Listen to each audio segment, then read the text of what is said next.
What's up guys, Seds here, and today I'm doing a game review on Eternal card game, which actually, usually I avoid card games, but this one doesn't hold you by the balls and kind of force you to pay to kind of stay competitive, or to kind of, give you something to do, new decks to build, and, all of that fun stuff. It is extremely new player friendly.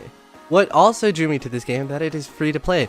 So I came in super skeptical. I was like, okay, well, if this is free to play, then they probably really force you to buy stuff, like charge you for some stuff, but they actually don't. So I really enjoyed that aspect of this, because honestly, I don't like dumping loads and loads of money to stay competitive.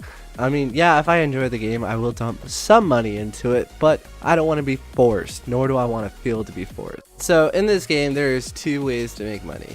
You can either play a lot of rank, generate money that way, or you can play Gauntlet, which is versing an AI to farm up cards and money to buy packs, and sometimes you even get money and packs, depending on your RNG luck, which I found incredibly amazing, because I don't know, I've played Shadowverse before.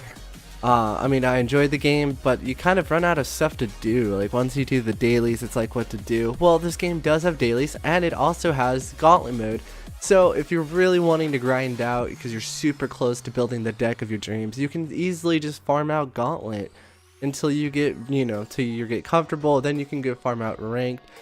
Either way works. I mean, they both generate you a lot of money. And then also for new players, they do have Forge down in the bottom left, which Forge is also really good. It's kind of like they give you 25 random cards, but the difference is you actually get to keep the cards that you pick. So you can either build a deck that you want to go far and Forge in, or you can actually build a deck for the cards that you would need to build or complete your deck, which I found really awesome that the other games never had.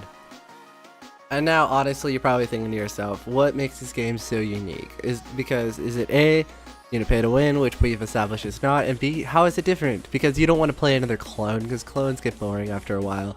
But honestly, this is really different than Hearthstone, Shadowverse, and generally a lot of the card games that are out there.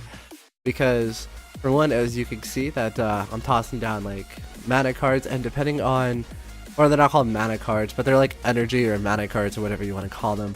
And depending on how many you have will determine what cards you have. Those numbers mean that you need that much energy down to play those cards. And then also you'll see a little icon, a little one red icon or one green icon. That means you have to have at least one energy of that kind. As you can clearly see, I have two of each, which now lets me freely play whatever I want, because I've gotten both one green and one red out of the way. So at this point, it doesn't matter which energy cards I play down, because I'll be able to play everything. So when you're building your deck, you have to pay attention to that. Make sure you can easily quench the thirst of your cards with the energy, especially if you play in a multicolored deck, which is also another reason why I love this deck. You can either go all shadow, all green, whatever, or you can do splits, and honestly it is amazing.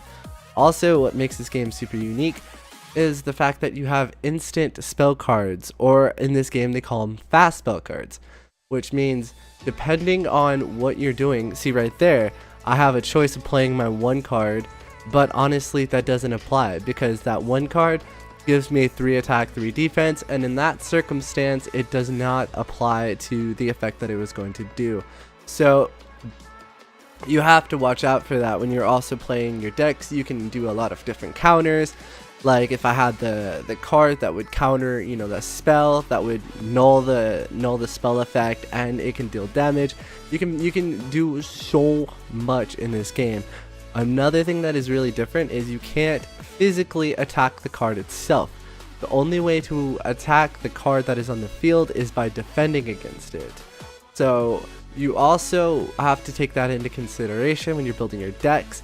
You'll have some that will, specialize in more defense, and you'll have those that will specialize in more offense.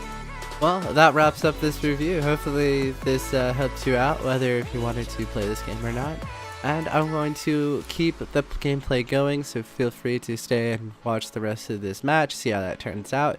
But thank you guys for watching. If you guys enjoyed this, please subscribe for more game reviews. But like always, I'll see you guys later.